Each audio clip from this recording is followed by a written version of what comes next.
Donc, Bismillah ar-Rahim, alhamdulillah, hamdan kathiran, tayyiban mubarakan fih, wa ashhadu an la ilaha illallah, wahdahu la sharika lah, wa ashhadu anna Muhammadan abduhu wa rasuluhu sallallahu alayhi wa ala alihi wa sallam tathliman kathira, amma ba'd. Donc, nous sommes au dernier cours, incha'Allah ta'ala, de cette série de cours sur l'Lamiyya de Cheikh al-Islam Abul Abbas Ibn Taymiyyah rahimahullah ta'ala. Et bihamdillahi azza wa jal, nous avançons donc dans l'explication de ce magnifique poème, court par ses mots et lourd dans son sens. Cheikh al-Islam Ibn Taymiyyah rahimahullah ta'ala continue ici par exposer la croyance de Ahl Sunnati wal Jama'a sur certains points et certains événements qui se dérouleront après la mort.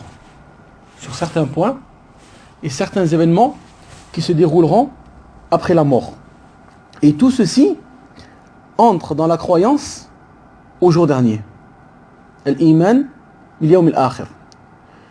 Tout événement qui aura lieu après la mort rentre dans le 5e pilier de la foi, qui est donc la croyance au jour dernier.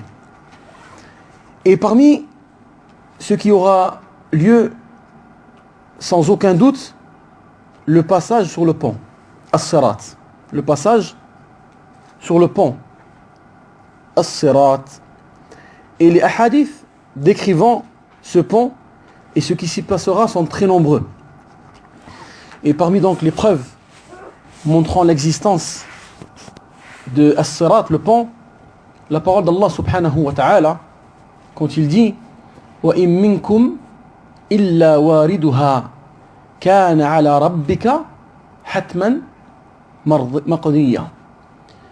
Et il n'y aura personne parmi vous qui ne passera pas par l'enfer, car il s'agit pour ton Seigneur d'une sentence irrévocable. Ne passera pas par l'enfer, c'est-à-dire qu'il passera par le pont qui est étendu au-dessus de l'enfer. Par le pont qui est étendu au-dessus de l'enfer. Que les croyants franchiront selon leur œuvre qu'ils ont fait ici-bas. Et les mécréants n'y passeront pas selon la vie le plus juste des gens de la sunna, mais ils seront jetés en enfer. Tandis que les croyants traverseront le pont. Mais ce jour-là, ils seront divisés en plusieurs catégories. Tous passeront selon leur degré et leurs œuvres d'ici-bas, tel que l'a rapporté Abi Sa'id radiyallahu anhu du prophète sallallahu alayhi wa sallam, quand il dit فَيَمُرُّ الْمُؤْمِنُ وَالْمُؤْمِنُونَ كَطَرْفِ الْعَيْنِ وكبرق وكالريح وكالطير وكأجاود الخيل فناج مسلم ومخدوش مرسل ومكدوس في جهنم. Les croyants traverseront le pont, certains à la vitesse d'un clin d'œil, d'autres comme l'éclair, d'autres comme le vent, d'autres comme un oiseau, d'autres comme le meilleur cheval de race. Certains seront sauvés, d'autres égratignés et d'autres jetés dans le feu. Tout ceci en fonction des actes qu'ils auront commis. Tout ceci en fonction des actions qu'ils auront apportées ou qu'ils auront faites quand ils étaient dans ce bas monde. Au fi Sahih Muslim,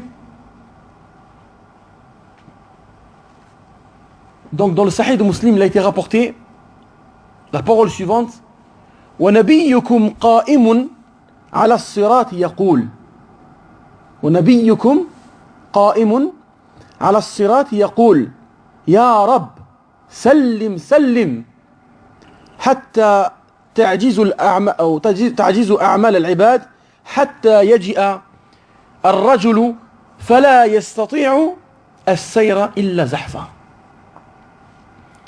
Donc votre prophète se tiendra debout à côté du pont en invoquant Seigneur, sauve-les, sauve-les. Et ce, jusqu'au moment où les bonnes actions ne suffiront plus à assurer la traversée de ceux qui les ont accomplis, et certains ne pourront poursuivre leur chemin qu'en rampant. Les pieux parmi les croyants seront sauvés. Les pieux parmi les croyants seront sauvés. Et d'autres seront égratignés, puis sauvés. Et certains parmi les croyants pécheurs tomberont dans l'enfer pour un temps déterminé. Pour un temps déterminé que seul Allah subhanahu wa ta'ala connaît. Afin qu'il soit purifié. Afin qu'il soit purifié. Puis rentrer au paradis. Donc les croyants sur ce pont seront divisés en plusieurs catégories. Le pieux sera sauvé. Certains pécheurs seront aussi sauvés. D'autres égratignés. Et d'autres pécheurs tomberont en enfer. De manière déterminée, bien sûr. De manière déterminée que seul Allah Azza wa Jal connaît. D'où la parole d'Allah subhanahu wa ta'ala à la suite de ce verset. Il dit ثُمَّ نُنَجِّي الَّذِينَ اتَّقَوْا وَنَذَرُ الظَّالِمِينَ فِيهَا جِثِيًّا. Ensuite, nous sauverons ceux qui étaient pieux et nous laisserons les injustes agenouillés. Donc ceci n'est qu'un résumé de la croyance de Ahl Sunnati wal Jama'a concernant le pont, as-Sirat. ثم قال الناظم رحمه الله تعالى أو فقال الناظم يعني فيما يخص الصراط. Donc le Nazim a dit en ce qui concerne donc ici ce point-là dans la croyance de Ahl Sunnati wal Jama'a وكذا الصراط يمد فوق جهنم فموحد ناج وآخر مهمل. Et ainsi, il dit donc, et ainsi que le pont étendu au-dessus de l'enfer, le monothéiste sera sauvé et autre que lui sera abandonné. Et dans une autre version, فَمُسَلَّمٌ نَاجٍ وَآخَرُ مُهْمَلُ. Le préservé sera sauvé et l'autre sera abandonné. Ensuite, le cheikh dit rahimahullah ta'ala وَالنَّارُ يَصْلَاهَا الشَّقِيُّ بِحِكْمَةٍ وَكَذَا التَّقِيُّ إِلَى الْجِنَانِ سَيَدْخُلُ. Et l'enfer y brûlera le malheureux de par une sagesse, et ainsi le pieux entrera au paradis. Ces vers ici exposent la croyance de Ahl Sunnati wal Jama'a concernant l'enfer. Donc concernant l'enfer et les gens qui s'y trouveront. Ainsi, il expose aussi le paradis et les gens qui s'y trouveront. Et parmi la croyance de Ahl Sunnati wal Jama'a concernant ce point est le fait que le paradis et l'enfer ont déjà été créés par Allah subhanahu wa ta'ala et existent. Et il ne doute pas de ce point-là. Ainsi, il y a plusieurs preuves dans le Coran et la Sunna décrivant bien sûr le paradis et l'enfer et les gens qui s'y trouveront. Contrairement aux gens de l'innovation, tels que Al-Jahmiyya, qui nie l'existence actuelle du paradis et de l'enfer. Al-Jahmiyya disent qu'actuellement, l'enfer et le paradis n'existent pas. Et haqiqatan, il n'est pas étonnant de leur part qu'ils nient ceci, tel qu'ils ont nié, comme nous l'avons dit précédemment, As-Sirat, le pont, Al-Mizan, la balance, Al-Hawd, le bassin, dû à leur éloignement de la révélation. Et leur fondement, ou le fondement de leur croyance, par leur raison faible et corrompue. Donc ils ont rejeté l'existence du paradis et de l'enfer. Et par conséquent, ils ont rejeté les textes authentiques du Coran et de la Sunna prouvant l'existence à l'heure actuelle du paradis et de l'enfer, et même bien avant. Aussi, parmi la croyance de Ahl Sunnati wal Jama'a, le fait de croire que le paradis et l'enfer existeront toujours et ne disparaîtront pas. De croire aussi en tous les bienfaits du paradis et les supplices et les châtiments de l'enfer qui nous sont parvenus par des textes authentiques. Cela fait partie aussi de la croyance de Ahl Sunnati wal Jama'a concernant le paradis et l'enfer. Allah subhanahu wa ta'ala remplira le paradis par sa miséricorde. Et il remplira l'enfer par sa justice. Ce jour-là sera dur. Ce jour-là sera très dur. Ta destinée sera soit le paradis, soit l'enfer. يقول الله عز وجل فريق في الجنة وفريق في السعير. Un groupe au paradis et un groupe dans la fournaise ardente. Allah subhanahu wa ta'ala a créé l'enfer afin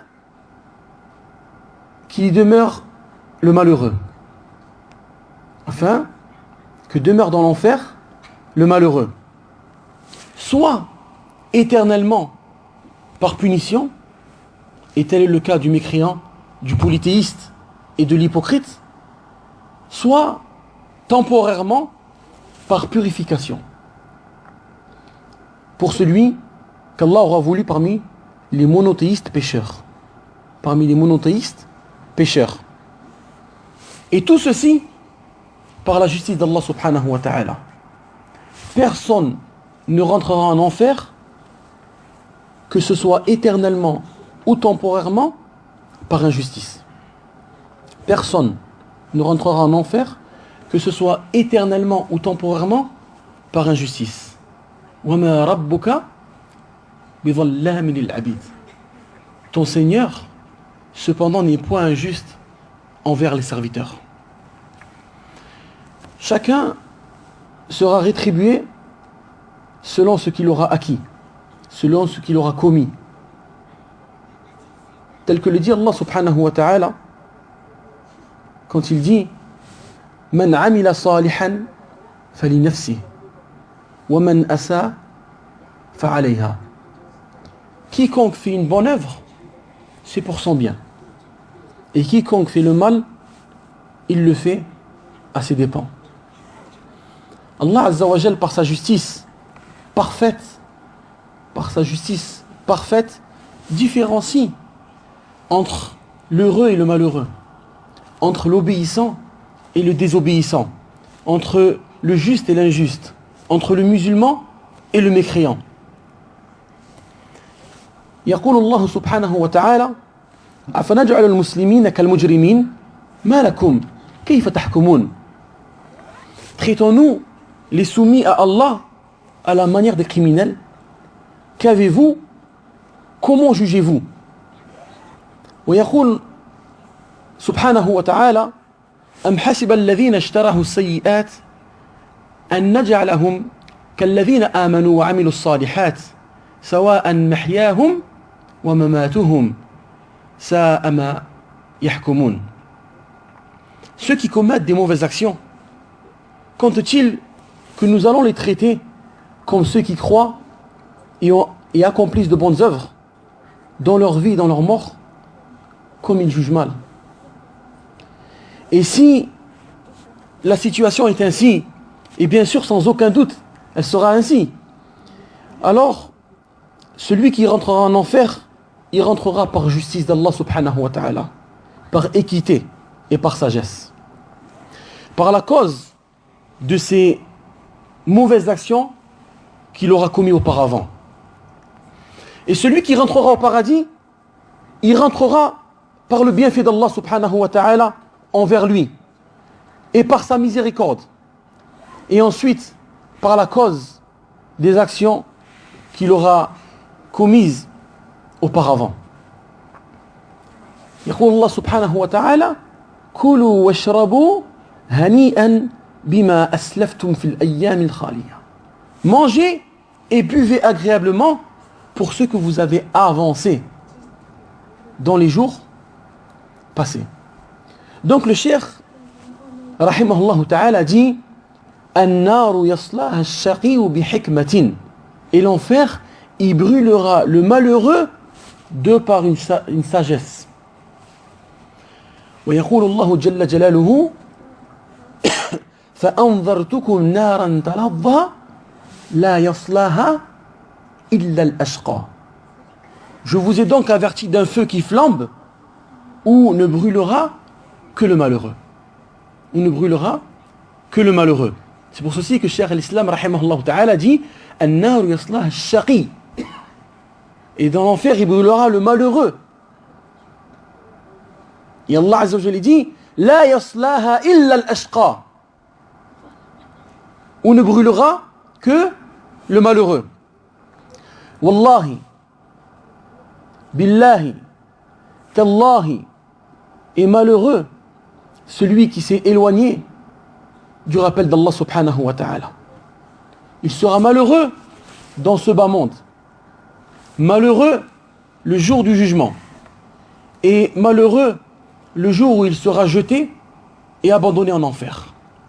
يقول الله عز وجل ومن أعرض عن ذكري ومن أعرض عن ذكري فإن له معيشة ضنكا ونحشره يوم القيامة أعمى قال ربي لما حشرتني أعمى وقد كنت بصيرا قال كذلك أتتك آياتنا فنسيتها وكذلك اليوم تنسى. Et quiconque se détourne de mon rappel mènera certes une vie pleine de gêne. Et le jour de la résurrection, nous nous ressusciterons aveugles. Il dira, oh mon Seigneur, pourquoi m'as-tu ressuscité aveugle alors qu'auparavant je voyais? Allah subhanahu wa ta'ala dira, de même que nos signes t'étaient parvenus et que tu les as oubliés, ainsi aujourd'hui tu es oublié.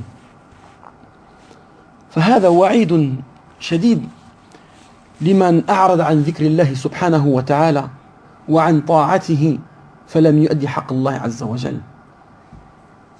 فالتوحيد عباد الله، التوحيد والله أهم شيء التوحيد. Et donc ceci est une menace pour celui qui s'est détourné du rappel d'Allah et qui s'est détourné de son obéissance et qui n'a pas donné à Allah Azza wa Jalla son droit. C'est pour cela, ou pour ceci, que je vous conseille ainsi qu'à moi-même de donner beaucoup d'importance à l'unicité d'Allah subhanahu wa ta'ala, le droit d'Allah sur son serviteur, et qu'il adore sans lui associer quoi que ce soit. Donnez énormément d'importance à l'apprentissage de la aqidah et du tawhid. Unifier Allah subhanahu wa ta'ala comme il se doit, afin d'espérer être parmi ceux qui entreront au paradis. ويقول الله جل جلاله كلا بل تحبون العاجلة وتذرون الآخرة. Le problème, comme Allah Azza wa Jalla le dit, mais vous aimez plutôt la vie éphémère et vous délaissez l'au-delà. Nous, sincèrement, nous sommes attachés à ce qui est nuisible et nous avons délaissé ce qui nous est bénéfique. Et donc, tu dois absolument méditer sur tous ces moments après la mort.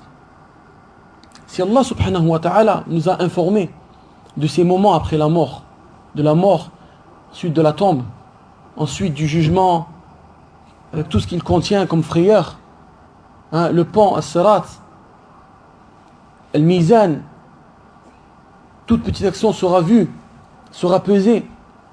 C'est pour que tu médites. C'est pour que tu médites. Allah subhanahu wa ta'ala aurait pu ne pas nous informer de ceci et nous créer, nous laisser dans ce bas monde. Celui qui commet dans de bonnes actions ira au paradis, celui qui commet de mauvaises actions ira en enfer, sans nous rappeler tous ces moments de frayeur qui vont se dérouler après la mort. Lakin par sa miséricorde, subhanahu wa ta'ala, il nous a rappelé ceci. Il nous a rappelé les châtiments de la tombe ainsi que les délices. Il nous a rappelé qu'on passera sur ce pont et certains tomberont et certains passeront comme une éclair ou un éclair. Il nous a rappelé aussi que nos œuvres seront pesées. Tout ceci pour que nous méditons. Donc, il est obligatoire pour nous de méditer sur tous ces moments après la mort, afin que tu donnes l'occasion à ton âme de se réformer.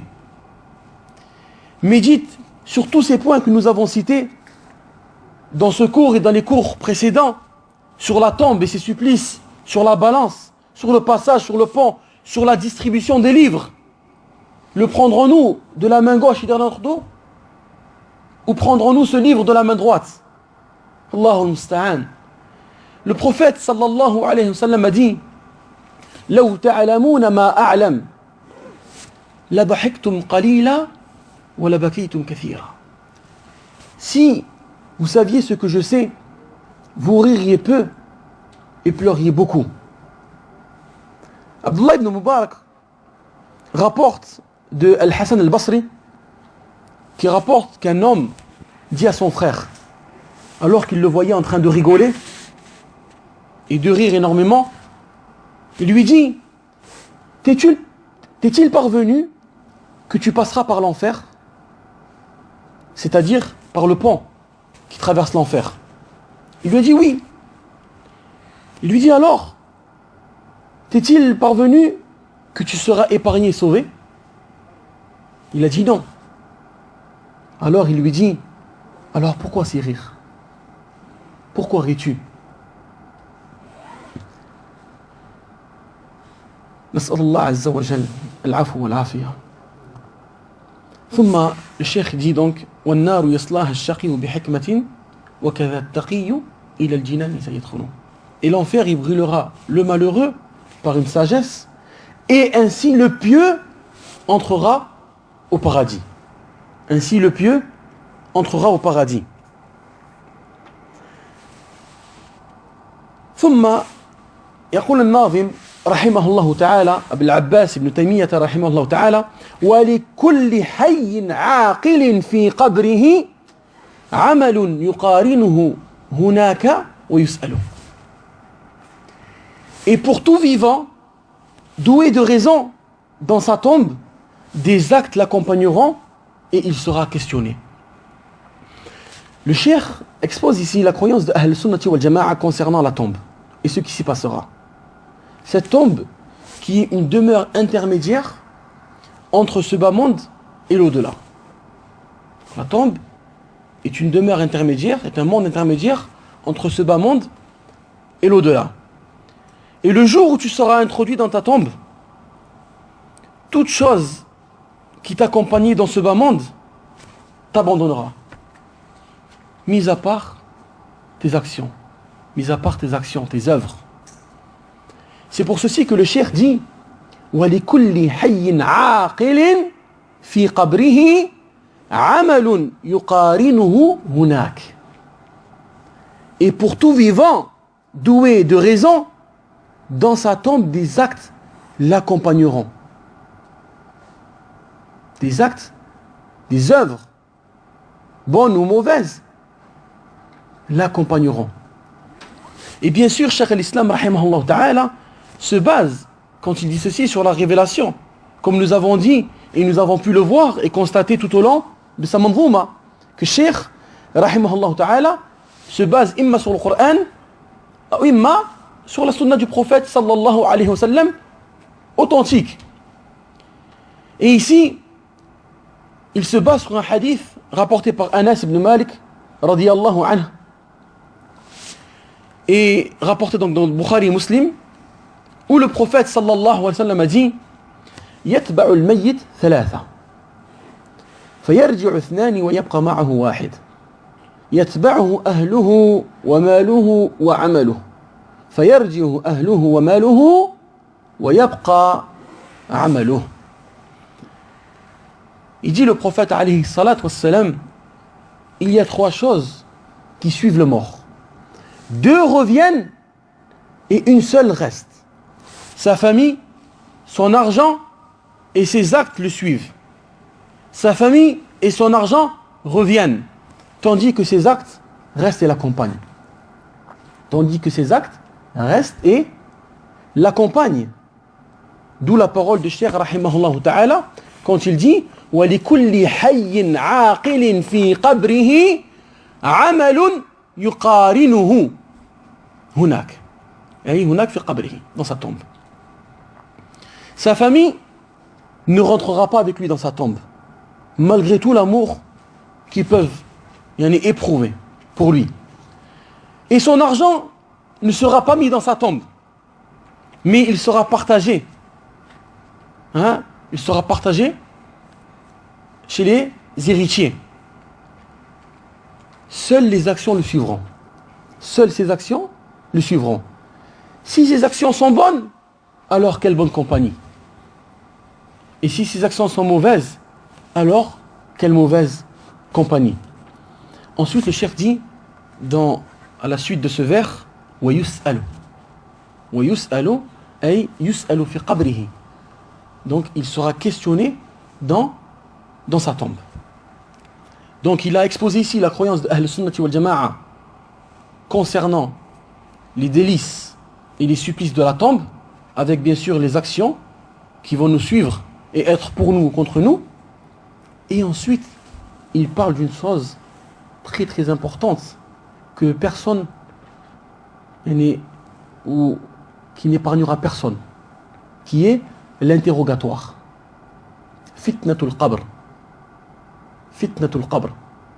C'est les questions qui seront posées par les deux anges juste après l'enterrement. كما جاء في الحديث الصحيح الصريح كان النبي صلى الله عليه وسلم إذا فرغ من دفن الميت وقف عليه وقال استغفروا لأخيكم واسألوا له التثبيت فإنه الآن يسأل. استغفروا لأخيكم واسألوا له التثبيت فإنه الآن يسأل. Donc le prophète sallallahu alayhi wa sallam, lorsqu'il avait fini d'enterrer un mort, il se tenait debout et disait demandez le pardon pour votre frère ainsi que l'affermissement, car maintenant il se fait questionner. Donc ce hadith prouve bien la parole de Cheikh al-Islam Ibn Taymiyyah rahimahullah ta'ala quand il dit وَيُسْأَلُ أي يُسْأَلُ فِي قَبْرِهِ. Et il sera questionné, interrogé, où dans sa tombe. Quelles sont les questions de la tombe?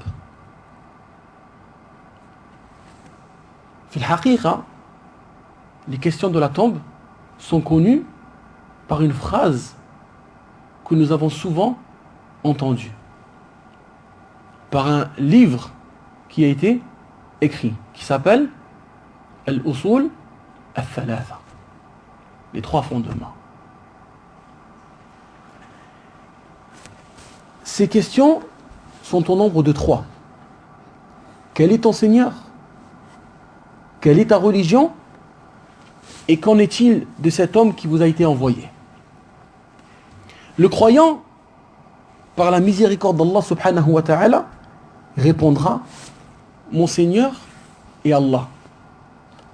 Ma religion est l'islam. Et cet homme est le message d'Allah subhanahu wa ta'ala. Sallallahu alayhi wa sallam.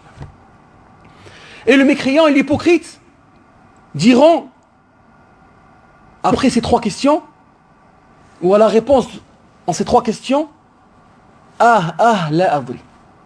La adri. Ils disent, je ne sais pas. Je ne sais pas.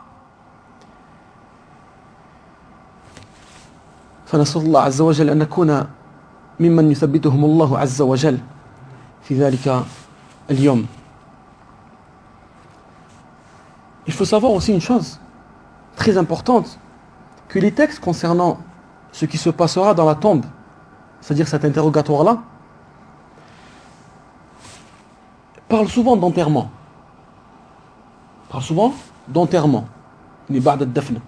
Après, l'enterrement. C'est parce que c'est ce qu'il y a de plus fréquent. Mais qu'en est-il de ceux qui meurent noyés ou brûlés et que leurs cendres ont été éparpillées par le vent? Eh bien, dans la croyance de Ahl Sunnati wal Jama'a, eux aussi, il leur arrivera la même chose. Les anges viendront et les questionneront, même s'ils n'ont pas été enterrés. Car ici, le fait qu'il a été précisé dans les hadiths, l'enterrement, c'est parce que c'est la chose la plus fréquente. C'est la chose la plus fréquente. Lakin personne sera épargné. Personne sera épargné des questions de la tombe. Fitnatu al-qabr. Et donc les détails de ce qui se passera donc dans cette tombe après la mort ont été rapportés dans un long hadith de Al-Bara ibn Azib radiyallahu anhu, qui se trouve dans le Musnad de l'imam Ahmed. Donc je vous invite, Inch'Allah ta'ala, à lire ce hadith, à le méditer et le mémoriser. Ce hadith détaille vraiment ce qui se passera de la mort, ainsi il détaille aussi ce qui se passera donc de la mort à la tombe, et ce qui se passera dans la tombe. Il est assez long, et donc je vous invite à le lire, le méditer et bien sûr le mémoriser. Ensuite le cheikh dit rahimahullah ta'ala, donc là cheikh a fini d'expliquer sa croyance à celui qui lui avait demandé. Bien sûr, ceci est un résumé de la croyance de cheikh rahimahullah ta'ala. Et ensuite il dit هذا اعتقاد الشافعي ومالك وأبي حنيفة ثم أحمد ينقل. Il dit, et ceci est la croyance de Shafi'i et de Malik, ainsi qu'Abi Hanifa et Ahmed, comme il est transmis, comme il a été transmis. هذا, quand il dit ceci, c'est-à-dire tout ce que le cheikh rahimahullah ta'ala a dit dans sa manzouma. Tout ce que cheikh a rapporté dans sa manzouma concernant la croyance de Ahl Sunnati wal Jama'a envers les compagnons du prophète, la croyance de Ahl Sunnati wal Jama'a envers les proches du prophète, envers le Coran, envers les noms et les attributs d'Allah subhanahu wa ta'ala, envers la vision d'Allah azza wa jal, envers al-hawd, le bassin, le pont, tout ce qu'il a pu rapporter dans sa manzouma, et la croyance de qui? Des 4 imams. Et aussi la croyance des 4 imams. Leur croyance est identique. Et l'égarement dans la croyance est venu après eux. Bien sûr, je ne dis pas qu'il n'y avait pas d'égarement dans la croyance avant ça. Lakin certaines personnes qui se prétendent de certains madhahib, comme le madhab d'imam Malik, et qui sont mu'tazili ou jahmi ou d'autres sectes, n'ont pas pris leur croyance de ces 4 imams. Ils ont dévié de ces 4 imams. Ces imams-là ont la croyance sur laquelle étaient les plus prédécesseurs, sur laquelle étaient Sahaba. C'est pour ceci que leurs suiveurs, dans les madhahib, donc dans les al-furu', dans la jurisprudence, s'affilient à eux dans la jurisprudence, mais ne s'affilient pas à eux dans la croyance. Ils disent par exemple, je suis soufi de madhab maliki, ou je suis mu'tazili de madhab hanbali. Donc ils s'affilient à eux dans la jurisprudence et non dans la croyance, car leur croyance est identique. Ils sont les 4 sur la croyance de Al-Sunnati wal Jama'a, et ils sont les 4 sur la croyance des compagnons du prophète sallallahu alayhi wa sallam, ainsi que le prophète lui-même alayhi salatu wassalam.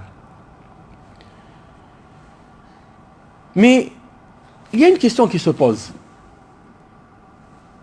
Pourquoi le cheikh rahimahullah ta'ala a dit هذا اعتقاد الشافعي ومالك وأبي حنيفة ثم أحمد يقال. Pourquoi n'a-t-il pas dit هذا اعتقاد أبي بكر وعمر وعثمان وعلي. Ce qui apparaît ici, c'est parce que les gens de l'innovation prétendent suivre ces quatre imams, ces quatre grands imams. Alors le cheikh rahimahullah ta'ala, cheikh al-Islam Abul Abbas ibn Taymiyyah rahimahullah ta'ala, leur dit que ces quatre imams étaient donc sur la croyance de Ahl Sunnati wal Jama'a, la croyance des Sahaba, et qu'ils ne divergent pas dessus. Alors vous, qui vous prétendez Hanbalites ou Malikite de Madhab, revenez à la croyance de votre imam. Toi qui prétends être un Hanbalite, reviens à la croyance de l'imam Ahmed ibn Hanbal. Toi qui prétends être Maliki de Madhab dans la jurisprudence, reviens à la croyance de l'imam Malik rahimahullah ta'ala. C'est ce qui apparaît ici. Wallahu alam. Donc la raison pour laquelle le cheikh ici a pris l'exemple de ces quatre imams, parce que ce sont les imams les plus suivis aujourd'hui. Et chacun, ou chaque personne, ou la majorité des gens, s'affilie à un de ces imams dans le madhab, s'affilie à un de ces imams dans la jurisprudence, dans le fiqh. Alors, cheikh ici donne un message aux gens de l'innovation: toi qui t'affilies à Malik dans son madhab, alors prends la croyance de lui. Toi qui t'affilies à Ahmed ibn Hanbal dans le madhab, le fiqhi, alors prends la croyance de l'imam Ahmed rahimahullah ta'ala, qui n'est d'autre que la croyance de Ahl Sunnah wal Jama'a, qui n'est d'autre que la croyance des plus prédécesseurs, al-tabi'un wa al-sahaba, ou qui n'est d'autre que la croyance du prophète sallallahu alayhi wa sallam. Donc il nous reste ici un vers dans ce magnifique poème qui montre l'obligation de suivre la voie du prophète sallallahu alayhi wa sallam et l'interdiction d'innover. Donc après que le cheikh rahimahullah ta'ala a exposé sa croyance à celui qui lui a demandé, il finit par le mettre en garde contre l'innovation. Il finit par le mettre en garde contre l'innovation. Il dit rahimahullah ta'ala: فإن اتبعت سبيلهم فموفق وإن ابتدعت فما عليك معول. Donc si tu suis leur chemin, tu atteindras le succès. Et si tu innoves, tu n'auras aucun secours. C'est-à-dire, si tu suis la voie sur laquelle étaient ces quatre imams dans la croyance, alors tu atteindras le succès. Car leur chemin n'était autre que le chemin du prophète sallallahu alayhi wa sallam, ainsi que ses compagnons. Leur chemin à ces quatre imams est basé sur les preuves de la révélation, sur le Coran, le livre d'Allah subhanahu wa ta'ala, ainsi que la sunna du prophète sallallahu alayhi wa sallam. C'est pour ceci qu'Allah subhanahu wa ta'ala dit: وَمَا يُطِعِ اللَّهَ وَرَسُولَهُ فَقَدْ فَازَ فَوْزًا عَظِيمًا. وَمَا يُطِعِ اللَّهَ وَرَسُولَهُ فَقَدْ فَازَ فَوْزًا عَظِيمًا. Et quiconque obéit à Allah et à son messager obtient certes une grande réussite. فَإِنِ اتَّبَعْتَ سَبِيلَهُمْ. Si tu suis leur chemin qui est basé sur le Coran et la Sunna, alors tu atteindras le succès. Tu atteindras le succès. ثم يقول فإن ابتدعت فما عليك معول. Et si tu innoves, tu n'auras aucun secours. Cheikh al-Islam rahimahullah ta'ala met en garde ici contre l'innovation. Et la mise en garde contre l'innovation était aussi le chemin des quatre imams qui ont été précédemment cités: Abu Hanifa, Malik, Shafi ou Ahmed. Et donc les gens de l'innovation n'auront aucun secours. Et il nous est interdit de les défendre ou de leur trouver des excuses. Regardez le prophète sallallahu alayhi wa sallam, quand les anges lui ont informé que ces gens ont innové après lui, près du bassin, comme nous l'avons cité dans le cours précédent. Il n'a pas cherché sallallahu alayhi wa sallam à les défendre ou à leur trouver des excuses. Mais il s'est désavoué d'eux. En disant quoi? Suhqan suhqa. Bu'dan bu'da. Yani, loin, loin. Arrière, arrière. Il n'a pas cherché, après avoir entendu sallallahu alayhi wa sallam qu'ils ont innové après sa mort, à les défendre ou à leur trouver des excuses. Donc nous condamnons l'innovation et les gens de l'innovation. Et nous ne les défendons pas et nous ne leur trouvons aucune excuse. Et le prophète sallallahu alayhi wa sallam a dit concernant donc la mise en garde contre l'innovation, Man amila amalan laysa alayhi amruna fahuwa rad. Celui qui commet un acte étranger à notre affaire, c'est-à-dire l'islam, sera ou verra son acte rejeté. Donc je finirai ici cette série de cours dans l'explication donc de Al-Lamiyya, cette manzouma al-Mubaraka de Cheikh al-Islam Abil Abbas ibn Taymiyyah rahimahullah ta'ala, donc par ce hadith rapporté par Al-Bukhari selon donc Abi Hurayra radiyallahu anhu, où le prophète sallallahu alayhi wa sallam a dit Kullu ummati yadkhuluna al-jannah illa man aba. Qila ya Rasulullah wa man yaba? Qal man ata'ani dakhala al-jannah wa man asani faqad aba. Le prophète alayhi sallallahu alayhi wa sallam a dit toute ma communauté entrera au paradis sauf celui qui refuse. On lui demanda alors, ô message d'Allah, mais qui refuse? Mais qui peut refuser ceci? Et le prophète sallallahu alayhi wa sallam a répondu, celui qui m'obéit entrera au paradis, et celui qui me désobéit aura certes refusé. Donc pour finir, je vous recommande, ainsi qu'à moi-même, la crainte d'Allah subhanahu wa ta'ala. Ainsi, tout ce que j'ai pu dire donc dans cette série de cours, et qui est conforme donc à la vérité, c'est par la grâce d'Allah subhanahu wa ta'ala et sa miséricorde envers moi. Et ce que j'ai pu dire par erreur, par faiblesse ou par oubli, cela provient de moi et de Shaytan. Wa astaghfirullah li dhalik. Et je demande à Allah azza wa jal de me pardonner et je me repens à lui pour ceci. Et barakallahu fikum, n'oubliez pas donc de mémoriser cette manzouma comme cela a été convenu lors du premier cours, car c'est une manzouma très courte dans ses mots, mais lourde de sens. Et celui qui l'aura mémorisé et mis en pratique, il aura acquis un grand bien. Il aura acquis un grand bien. فأكتفي بهذا القدر وأصلي وأسلم على نبينا محمد وعلى آله وصحبه أجمعين. بارك الله فيكم.